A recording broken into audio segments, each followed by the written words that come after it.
Menanggapi kabar bakal ceraikan Kalina, mantan suami Angel Lelga buka suara dengan membantah hal itu. Vicky memberikan klarifikasi saat di acara Kopi Viral dalam kanal YouTube Trans TV Official, yang tayang pada Senin, tanggal 14 Juni tahun 2021.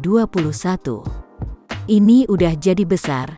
Sekarang bukan hanya aku ya, keluarga aku juga ikut dihujat karena sesuatu hal dan lain-lain, terang Vicky Prasetyo.